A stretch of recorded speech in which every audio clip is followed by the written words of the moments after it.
अस्सलाम वालेकुम। आज का टॉपिक है इन्वायरमेंट एंड वर्ल्ड रिसोर्सेज।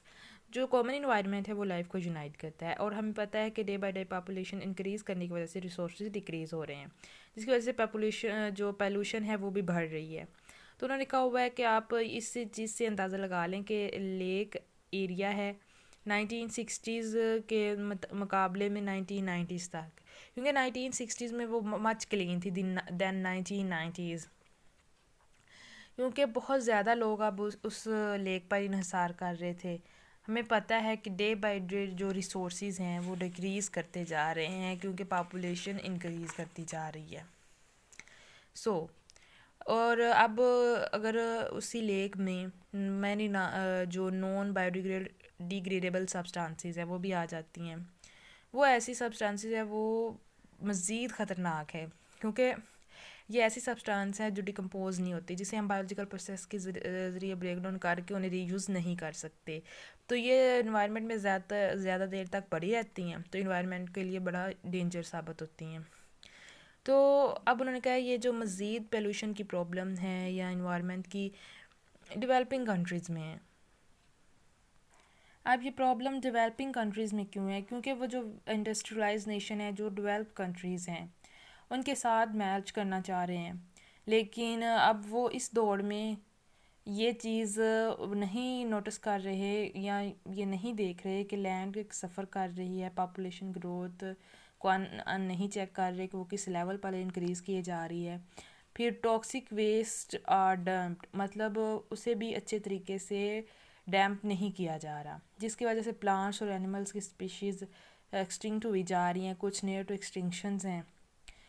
तो अब गवर्नमेंट और प्राइवेट एजेंसीज़ को चाहिए कि वो इन कोई एक्शन ले और इन्वायरमेंट में जो एवोल्यूशन आ रही है अनहेल्दी, वो हेल्दी एवोल्यूशन में चेंज करें। अब पॉपुलेशन है, तो हमें पता है कि ग्लोबल ओवर पॉपुलेशन, यानी कि बहुत ज़्यादा ओवर पॉपुलेशन है। पॉपुलेशन का ओवर पॉपुलेशन, जो पॉपुलेशन इंक्रीज़ कर रही है एक लेवल से बढ़कर, 21st सेंचुरी में बहुत ज़्यादा पॉपुलेशन इंक्रीज़ कर रही है, तो जिसकी वजह से अब पॉपुलेशन डे बाय डे बढ़ रही है, तो रिसोर्सेज डिक्रीज़ कर रहे हैं। उन्होंने कहा है कि अब वर्ल्ड रिसोर्सेज इतने जदीद टेक्नोलॉजी के आने के बावजूद वर्ल्ड रिसोर्स जो हैं वो स्ट्रेस में हैं, क्योंकि food consumption day by day, जो फूड कंजप्शन की percentage day by day increase कर रही है। अब इसकी वजह से ग्लोबल वार्मिंग भी इंक्रीज़ हो रही है। ग्लोबल वार्मिंग इंक्रीज़ क्यों हो रही है? क्योंकि हमें पता है कि जब हम मैक्सिमम ऑयल की प्रोडक्शन कर रहे हैं, फिर कंटिन्यूसली फॉसल फ्यूल्स का यूज़ हो रहा है। अब फॉसल फ्यूल्स यूज़ होने की वजह से इन्वायरमेंट में कार्बन डाइऑक्साइड की जो परसेंटेज है वो भी इंक्रीज़ कर रही है, और हमें पता है कि जो कार्बन डाइऑक्साइड की जैसे ही परसेंटेज एटमॉस्फेयर में इंक्रीज़ हो रही है, तो वो काज़ हो रही है ग्रीन हाउस इफेक्ट की और ग्लोबल वार्मिंग की। और इसकी एक मेजर काज़ है डिफॉरेस्टेशन। डिफॉरेस्टेशन बहुत ज़्यादा हो रही है, कि मतलब जिसकी हमें पता है कि जो दरख्त होते हैं, पौधे होते हैं, वो कार्बन डाइऑक्साइड को रेस्पिरेशन में यूज़ करते हैं और ऑक्सीजन को रिलीज़ कर देते हैं। इस तरह जो हमारा एटमॉस्फेयर है वो क्लीन रहता है। लेकिन अब डिफॉरेस्टेशन हो रही है, ह्यूमन्स एक्टिविटीज़ में बहुत ज़्यादा ह्यूमन एक्टिविटी इन्वॉल्व है डिफॉरेस्टेशन में, क्योंकि वो अपनी ज़रूरियाती ज़िंदगी को पूरा करने के लिए ये ध्यान में लाए बगैर कि माहौल को किस तरह नुकसान हो रहा है, वो डिफॉरेस्टेशन किए जा रहे हैं। तो इस वजह से भी ग्रीन हाउस इफेक्ट में इजाफा हो रहा है, और पानी का लेवल भी कम हो रहा है कुछ रीजन्स में। और अब जैसे कि जंगलात ख़त्म हो रहे हैं, तो अब जब जंगलात होते हैं तो उसमें अगर फॉरेस्ट प्रिजर्व किए जाएं या मैक्सिमम जंगलात होते हैं, तो उसमें नई स्पीशीज़ एनिमल्स की और हम प्लांट्स की डिस्कवर कर सकते हैं। लेकिन अब जैसे कि फॉरेस्ट ख़त्म होते जा रहे हैं, तो बहुत सारी स्पीशीज़ भी एनिमल्स और प्लांट्स की ख़त्म होती जा रही होंगी। तो अब इसका क्या सलूशन है? सलूशन तो यही है कि हम टाइम वेस्ट किए बगैर जो है ना इस पे काम करना शुरू कर दें। इसका एक तो ये है कि हमें चाहिए कि जो रिसोर्सेज हैं वो अच्छे तरीके से मैनेज किए जाएं, फिर बोल्ड और imaginative steps toward improved social और इकोनॉमिक कंडीशंस। फिर ज़्यादा से ज़्यादा क्रॉप प्रोडक्शन होनी चाहिए ताकि, और फिर कुछ रिसोर्स को प्रिजर्व किया जाए और रिफॉरेस्टेशन की जाए, यानी कि दोबारा जंगलात लगाए जाएं, पौधे लगाए जाएं ताकि जंगल बने और हमारा एटमॉस्फेयर क्लीन हो सके। तो नेक्स्ट है व्हाट इज़ जोलॉजी। जोलॉजी है ना एक ब्रांच है बायोलॉजी की जिसमें हम एनिमल्स की स्टडी करते हैं। तो ये एक बहुत ज़्यादा ब्रॉडेस्ट फील्ड है। आगे इसकी बहुत ज़्यादा डिफरेंट ब्रांचेस है जिसमें हम पार्टिकुलर फंक्शनल स्ट्रक्चर और इकोलॉजी वगैरह को स्टडी करते हैं। आगे इसकी स्पेशलाइज्ड ब्रांचेस है जैसे कि एंटोमोलॉजी है, फिजियोलॉजी है और टैक्सोनोमिस्ट भी हैं। तो डिफरेंट ब्रांचेस अगर कोई स्पेशलाइजेशन करना चाहे तो ये सब बताया गया है। तो नेक्स्ट है क्लासिफिकेशन ऑफ एनिमल्स।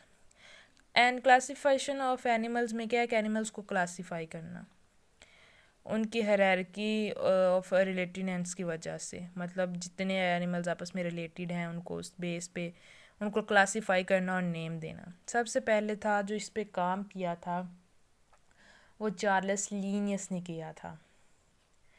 उसने काम किया था यहाँ तो पहले उसने प्लांट्स को नेम दिया था। 1751 में उसने एक बुक पब्लिश की थी जिसमें उसने प्लांट्स को नेम दिए हुए थे, और फिर सेम सिस्टम उसने एनिमल्स के लिए भी अडॉप्ट किया। एनिमल्स को भी फिर नेम दिए। तो एनिमल्स को या लिविंग ऑर्गेनिजम्स को साइंटिफिक नेम देना, उस मेथड को हम बाइनोमियल नोमेनक्लेचर बोलते हैं। तो एनिमल्स पर उसने 1754 में बुक पब्लिश की थी। अब इसके दो स्टेप्स होते हैं। जो फर्स्ट है ना वो जेनेरिक नेम होता है, और जो सेकंड नेम होता है ना वो स्पीशीज नेम होता है। जो फर्स्ट जेनेरिक नेम का फर्स्ट लेटर है वो कैपिटल लिखा जाता है, और जो स्पीशीज़ का फर्स्ट लेटर है ना वो स्मॉल लिखा जाता है। अगर तो हम कंप्यूटर राइटिंग में लिख रहे हैं तो हम जो साइंटिफिक नेम है ना वो इटैलिक फॉर्म में लिखेंगे, यानी इटैलियन राइटिंग में। अगर आप हैंड रिटन लिख रहे हैं तो फिर आप अंडरलाइन कर देंगे जो साइंटिफिक नेम होगा। तो नेक्स्ट है कि एनिमल्स को किन लेवल्स में क्लासिफाई किया जाता है। इसके डिफरेंट लेवल्स है, किंगडम है, फिर phylum, classes, order, families, genus, species. तो ये डिफरेंट लेवल है जिनमें इन्हें क्लासीफाई किया जाता है। तो आगे ये कुछ बहुत इम्पोर्टेंट डेफिनेशंस हैं।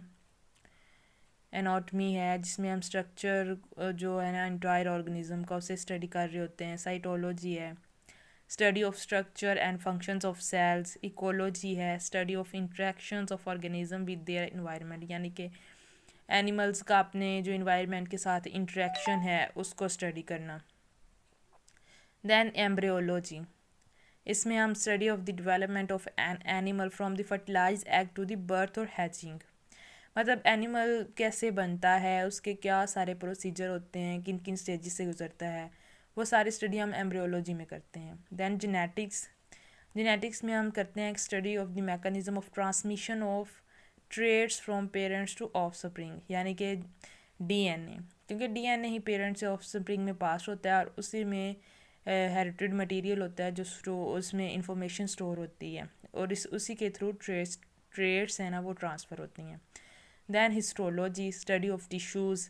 मालिकुलर बायोलॉजी है जिसमें हम study of sub cellular details of animal structure and functions को स्टडी कर रहे होते हैं डिटेल्स में। फिर पैरासाइटोलॉजी में ये हम पैरासाइट्स की स्टडी करते हैं। ऐसे एनिमल्स हैं जो study of animal that live in और other organisms at the expense of the host, मतलब वो एनिमल्स होते हैं जो होस्ट दूसरे एनिमल्स को एज अ होस्ट यूज़ करते हैं, या तो उनके ऊपर या उनके अंदर वो रह रहे होते हैं और उन्हीं पर ही अपना लाइफ साइकिल कंप्लीट करते हैं। फिजियोलॉजी है study of the functions of organisms and there parts. फिर सिस्टमैटिक्स है study of the classification of and the evolutionary interrelationship among animal groups.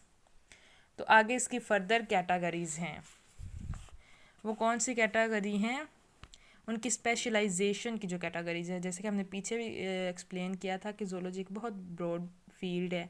तो इसमें अब स्पेशलाइजेशन भी है बहुत ज़्यादा। तो इसमें एंटोमोलॉजी है जिसमें स्टडी ऑफ इंसेक्ट्स है, हेर्पेटोलॉजी है जिसमें स्टडी ऑफ अफीबियंस और रेप्टाइल्स हैं, एक्थोलॉजी है जिसमें स्टडी ऑफ फिशीज़ है, मेमोलॉजी स्टडी ऑफ मैमल्स, ऑर्निथोलॉजी है स्टडी ऑफ बर्ड्स, और प्रोटोजोलॉजी है जिसमें हम study of protozoa. This is all about lecture. और प्लीज़ अगर आप नए हैं तो चैनल को सब्सक्राइब कर दें। तो अल्लाह हाफिज़, थैंक यू।